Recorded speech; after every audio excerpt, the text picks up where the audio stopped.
Thank you for joining us and welcome to Better Together Live, where we create helpful community connections when it matters most. I am Jamile Bowman, your host and the Community Relations Coordinator here at TherapyWorks. And today I'm very happy to be joined by Dr. Melissa Sorci. Thank you so much for being here today. I'm happy to be here. Thank you. So Melissa, we started Better Together Live to highlight local resources like you to offer expanded access to support for our local community. So this is really, really great that you're here. Thank you. Oh, I'm excited. So before I start on my questions, can you please tell us a little bit about yourself? Sure. I am the mom of two quarantine teenagers, as I like to call them. I'm in private practice in Campbell. I've been doing what I do in my little niche of the world, of the psychological community, for almost 20 years. I can't believe it. You're so young. And I love what I do. And I've been married to my high school sweetheart. Nice. We are just gonna, in a year, we're already thinking about our 25th anniversary. So. Oh my gosh, you guys better plan something fun to do. I know. Things are open. Yes. It's fun to have things to look forward to. It is a lot of fun. Thank you. Can you explain to us what a psychoeducational assessment is? Sure. It is not the easiest thing to explain, but the way that I explain to folks who are wanting to know more about it is, we do our physical checkups with our MDs, every year for on track. And psychoeducational assessment can be thought of in a way, as I know it sounds a little corny because it rhymes, but it's a checkup for the neck up. Nice. It's not something that people always have to do because there's a problem, but it's a way to get information about how your brain processes information and interacts with the world and what kind of output your brain has, whether that's academic or occupational or social. So it can hit a lot of different targets, if you will. I love that explanation. Thank you. Who benefits from your services when you do this? Well, of course, if I had my way with the world, I would just tell you everyone. But for the most part, for the most part, my patients are school-age children, which of course is a really, really wide range, group of folks. But pretty much anyone who's age 6 through college and beyond. I have helped adult patients navigate work choices based on how their brain processes information. And I've helped school-aged kids understand how they learn best and make decisions about what kind of classes would fit for them based on their brain profile. So really, there's a lot that can be understood for a lot of different ages. That is really great. I read about you have a psychological assessment and a diagnostic assessment. What's the difference and what does it include? Well, they're actually they are hand in hand with each other. Okay. But I would tell you that most of my patients are coming to me seeking some kind of diagnostic clarity. Mm-hmm. They know that something's not going the way that they want it to, or they're not taking information in the same way as their peers, or they're spending 3 times the amount of time on their homework, compared to their friends, and they just don't quite understand why. They're working really hard, so that's from an academic perspective, but, the assessment leads, if appropriate, to some sort of a diagnosis that provides a target for what a treatment plan would include. Yeah, I mean, I've heard this so many times that moms come to us and say, there's something, but I don't know what it is. Right. You heard that probably before, right? So that's why we love people like you, because that's what we send our clients, right? For a psychological assessment. Yeah. Right. When your kid has, a cold or a flu or something, you don't just go to the medicine aisle at the pharmacy and close your eyes and pick something and just give it to your kid and hope it works. But oftentimes that's what we do when we have educational or psychological issues. We aren't really sure what we're treating, and we just are crossing our fingers and hoping that whatever intervention we've heard about is going to help. So the hope is that through proper diagnosis and proper treatment planning, that instead of making that guess, we are hitting the target bullseye right the first time. We're letting that individual or that teen or that young adult have a positive experience with intervention in mental health or academic assistance, whatever it may be, so that they know for the whole trajectory of their life that getting help is a good thing. It's a good thing. That's right. Yeah. No. And you know, there's so many people out there that they try so many different things, but they like burn out. They just don't want to do anything, right? And I'm sure you've seen that too.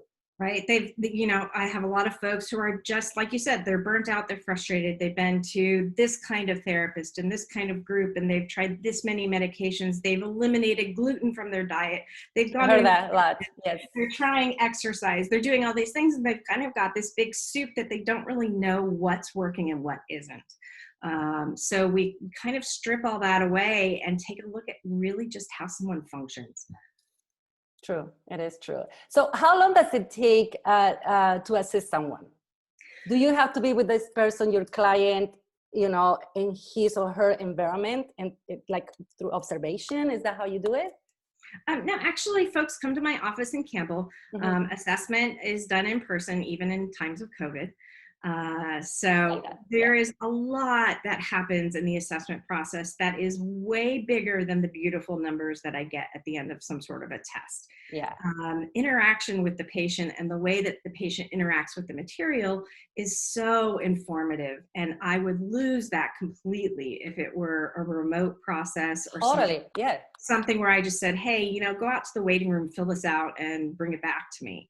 The interaction is, like I said, almost more important than the numbers that I get. I agree, 100%.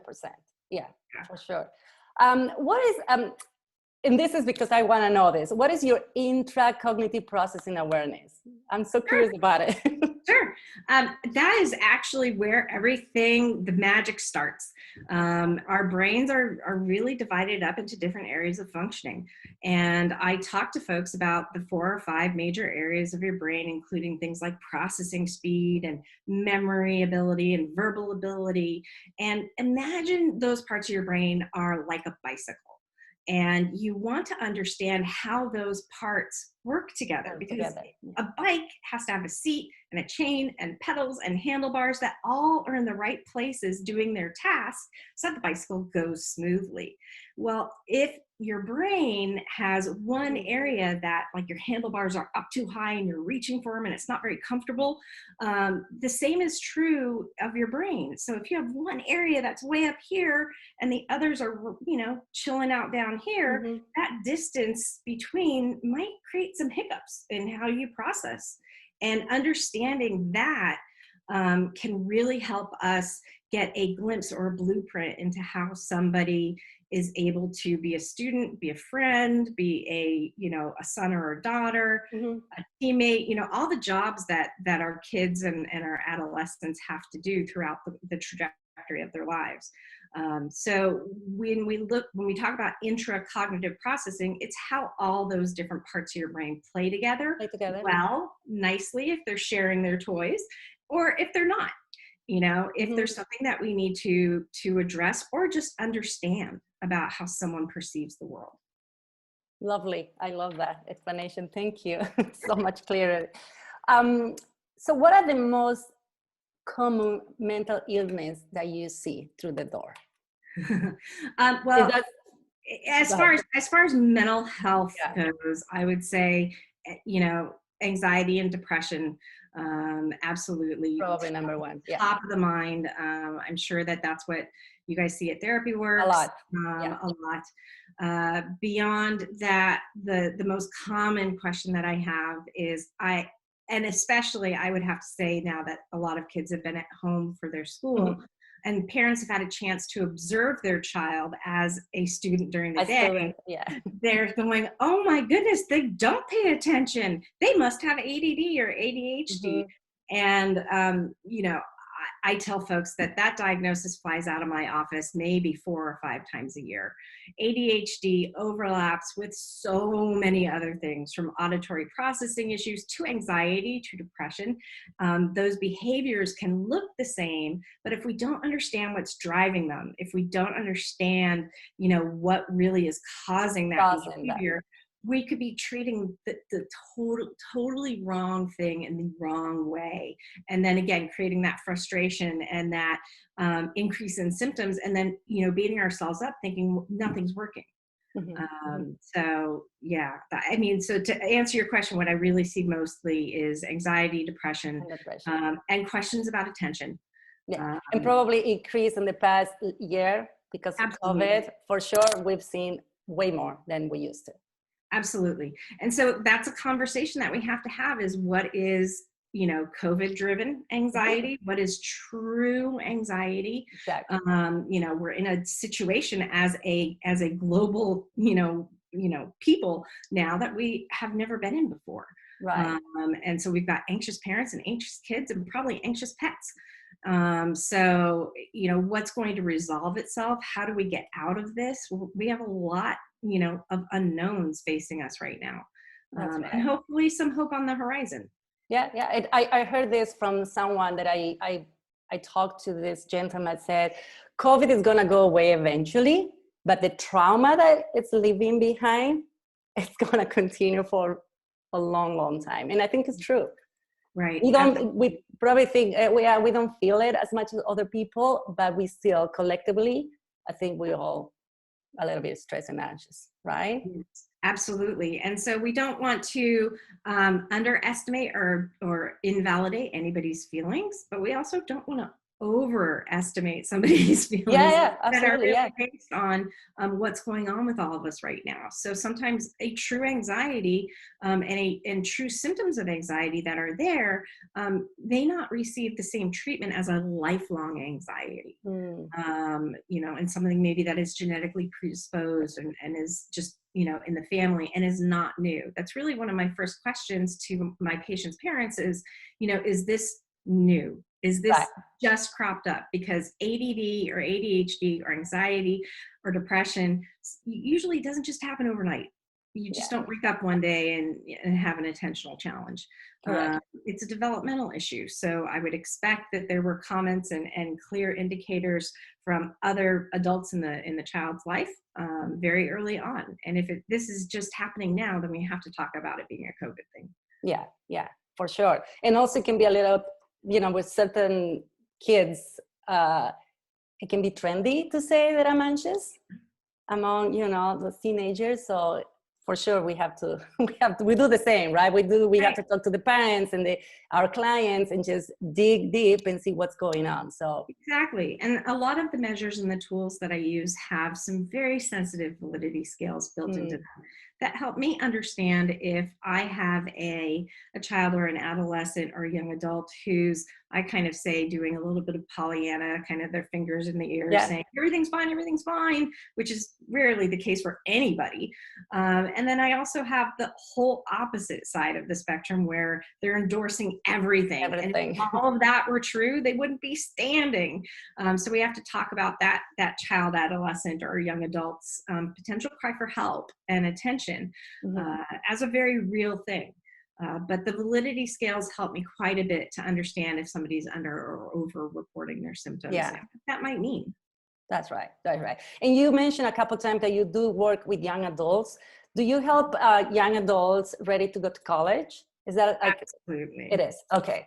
Absolutely. And, it's an interesting thing because you can take someone who, say, for example, has some expressive language deficits or challenges, and perhaps auditory learning is not really their best medium. Okay. If you take that student and you put them at, UCLA or a giant school where in their first beginning classes, they're going to be in a lecture hall of 800 students with a professor on a stage, they're going to be completely lost because it's all going to be auditory and, they're not going to be processing it really well. So understanding how that young adult processes information helps us understand what sort of a learning environment, even college, would be best for them. So that type of student might be really better served in a smaller environment, a smaller classroom where they have accountability, where they have kind of conversations with their classmates and their instructors, as opposed to that really large, college institute environment. Will make a huge, huge difference. For sure. Right. Yeah, And talking to someone like you. to help someone who's had maybe accommodations in high school bridge those same accommodations to college. To college. Right. That's right. Yeah. Learning disabilities. Let's talk about learning disability, which is a totally different thing, like mental illness that we talked before. What do you see the most in learning disabilities? What do I see the most? I have to, and this is going to make me sound really old, but writing is a dying art. So I see a Which lot. I totally agree. You know, we're in a culture where texting, where we have spell check, where we don't even have to ask it to check. It tells us while we're typing, you know, what the word should be. So I have a lot of students that if you take those tools away, you know, don't necessarily have the foundations of writing down very well, or really understand how to take the awesome ideas that are in their head and put them in an organized fashion that a reader can follow in a logical progression. And that art of writing is really something that a lot of my students struggle with. And they also struggle with actually holding pencil and you know, using paper, because they're so used to technology that when they have to write a few paragraphs, you know, I'm having 10 and 12-year-olds, you know, shaking their hands out and complaining. Because you know, they're sore. After 5 or 10 minutes, they're like, wow, you know, oh, this hurts. I can't do this. And it's, you know, wow, it's just, it's what I see most often. Imagine if you ask them to write in cursive. It's not gonna happen. That would be like a foreign language. Totally. Yes. Foreign language. You know, and if you ask, you know, a student to tell you about what it is that they want to put on paper, they can do so beautifully. But to get that down on paper, spell it correctly, use punctuation, capitalization, all those awesome things that we learn, good phonetics, is just really, really what I see most often kids struggle with. And then they get to high school and are applying for college, and they're expected to write this wonderful essay. And this looming college essay is something that, you know, even my junior high patients worry about, because they really kind of slip through sometimes doing the minimum when it comes to writing. Yeah, no, I totally agree. Wow, this is such a wonderful interview, Melissa. Thank you so much. I want to be very respectful of your time, but is there anything else you would like to share with us? Please go ahead. Oh my goodness. I could share with you that I could talk about the brain all day. Which I love it. Yes. I have a giant whiteboard in my office, and I often am, you know, if you know, one of my lovely patients said, why did we just do that test? I mean, I just light up and I say, well, let me tell you. And I draw about it. You wanted to find out about this part of your brain, and how it affects this and that. And, you know, it's just, I'm very, very lucky and fortunate to have found something that I'm passionate about. And I love to share it with parents. I love to share it with you, with anyone. So I really am a firm believer in the data, but also the human side of it too. And I love that. And you know, we Therapy Works, and you're known out there, and we love what you do, and people like you, and it's a great support for our community. And I would love if you can share your information for our people out there, for our community. Would you, please? Of course. What would you like me to share? You can share your email, your phone number, how they can contact you. Yes. Of course. My email is mpsorci, that's MPSORCI PhD @gmail.com. My website is my name, melissasorci.com. That is the fastest and best way to get a hold of me. And my office is in right on the corner of Winchester and East Campbell, just at the beginning of downtown Campbell. So I always tell parents it's a really nice excuse for you to go to Santana Row for a little bit. I was going to say that is a good places to eat there. Yeah, exactly. Really. Exactly. But absolutely. That's the best way to get a hold of me. But thank you. Absolutely. Thank you. And for us, as everybody knows this, and I keep saying this, our philosophy in Therapy Works is we are better together. Everything we do is in support of our community and people like you. And we understand that, you know, some people, it's very hard to take the first step and make the first call. But when they're ready, we are here to support you. And if you want to learn more about us, visit mytherapyworks.com. Thank you, Melissa, so much for your time today. I really appreciate that.